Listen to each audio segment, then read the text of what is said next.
DimetriBrandon. I'm currently a first-year PhD student at the University of Tennessee. Alongside my mentors, Dr. Goodway and Dr. Webster, we will be discussing an integrated constraints assessment for motor development. This child study is an integrated constraints-based final project in an undergraduate motor development course that involves a weekly service learning component teaching preschoolers movement. Each week of the course, students teach preschoolers fundamental motor skills using the SKIP motor skill program led by a doctoral student. Initially, lessons are provided, but across the semester, students develop their own activities and lesson plans. Early in the semester, a preschool child is identified for each student in the course. And over the multiple weeks, the students evaluate the fundamental motor skills of the child using either the Test of Gross Motor Development 3rd edition or developmental stages. If you scan this QR code, you will be able to see the rubric for the assignment that we'll discuss throughout this presentation. The steps for the child study are listed here on the left side of the screen. Throughout the semester, this assignment transitions from assessing and evaluating your assigned child to planning and providing recommendations at the end of the semester. As we move further into the project, we are moving up Bloom's taxonomy from simply gathering knowledge to applying, analyzing, and by the end of the semester, evaluating motor skill performance and providing concrete recommendations for improvement. Now we're going to talk about the assignment. I'm going to talk about each component on the rubric and then provide you with an example. The first part of the assignment is completing the child interview. We work with the site coordinator to obtain consent from a legal guardian to make sure it is okay to work with their child. We take their height, weight, and calculate their BMI, and then we interview the child to learn more about them. We ask them to describe their family unit, ask them what types of toys they like to play at home, and favorite physical activities, and ask them to describe their typical weekday and weekend. In this example, we can see the student learned a lot about the child from the interview. The student learned about physical and environmental constraints that may impact her motor development.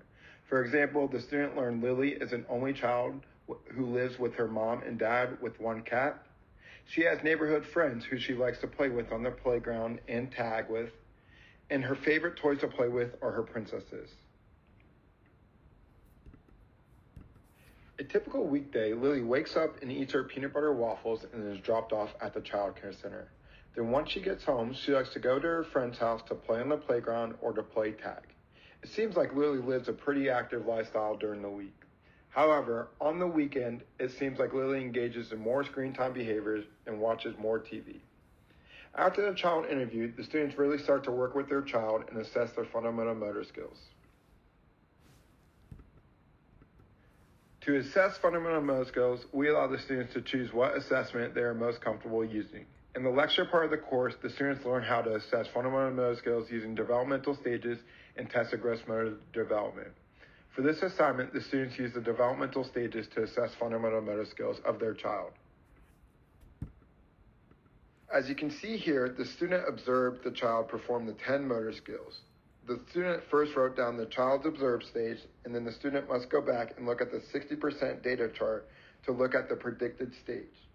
Finally, the student must examine their age based off of the stage, and the student may write down any comments on the child performance. For instance, if we look at the catch, we can see the child observed stage was a 2, with the predicted stage being between 2 and 3.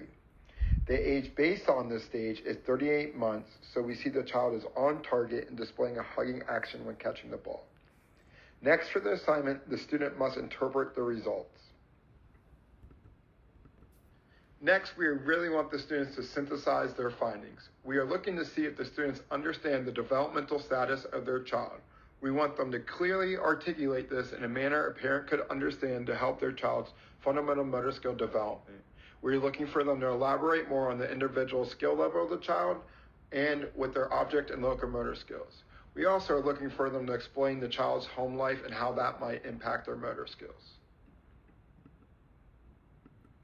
Here you see the student does a great job elaborating on the home life of Lily and discussing why her locomotor skills may be better than her object control skills. We can see the student has the knowledge to discuss factors impacting Lily's object control skill development. Now the student goes into discussing Lily's locomotor skill development. Here you can see the 3 locomotor skills Lily was advanced at.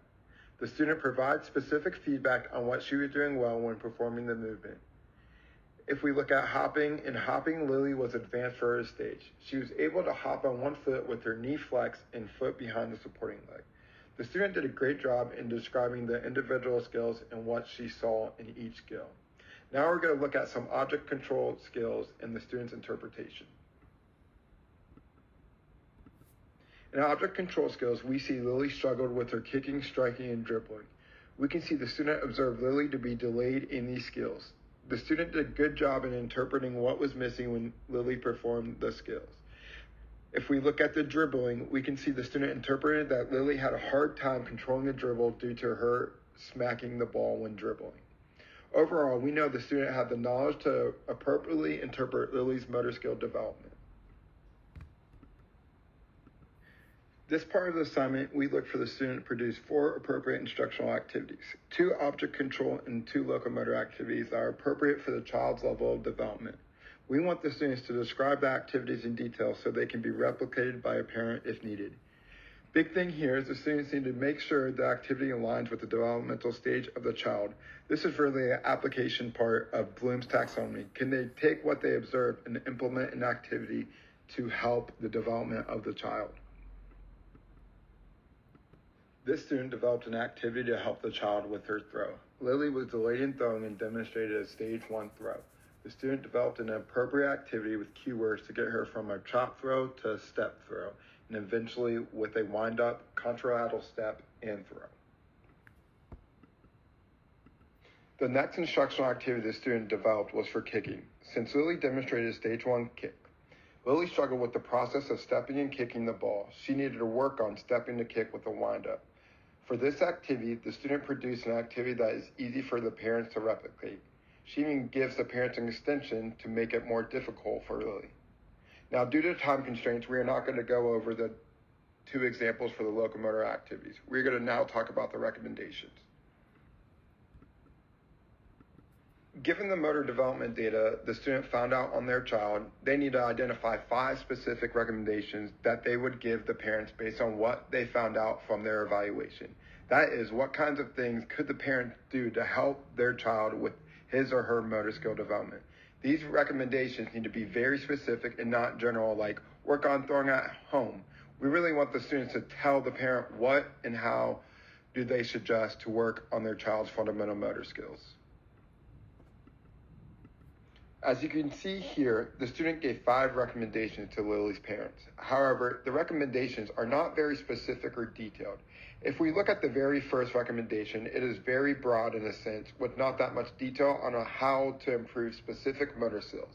But if we look at recommendation number 2, we can see the student gives Lily's parents a specific skill to work on with her and specific keywords to say.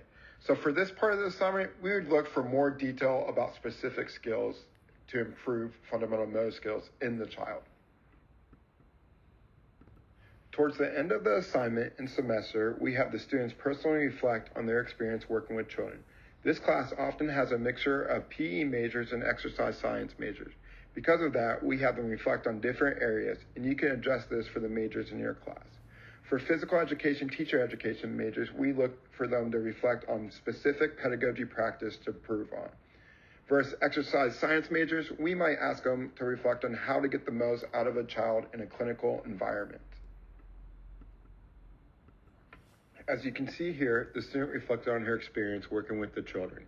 She reflected on things she learned quickly and how she improved on them. She also reflected on how demonstration was more effective than providing feedback. Overall, she did a great job reflecting on her experience in the Child Care Center. At the end of the semester, the students create a poster for their child. This is a way we show appreciation for the child's participation. This poster must be fun, creative, and include pictures of the child and pointers about specific skills. Sometimes we even give the children a bunch of stickers, which they love. As you can see here, the student did a great job creating a fun, appealing poster for the child. In the top left, you can see the student complimented the child on their catch, and the bottom right on their running. The student made a fun little poster that the child will remember forever. After the students complete all the parts of the assignment, The final report must be developed in PowerPoint and will be presented during class. There are 2 grades for this assignment. The first one is their ability to answer the questions in depth provided on the rubric. And the second grade is a poster presentation grade and is based on a quick view of their PowerPoint and most importantly, their ability to talk about their data and answer questions. Thank you very much for watching this presentation and thanks to my team for their support. If you have any questions, you may reach out to us.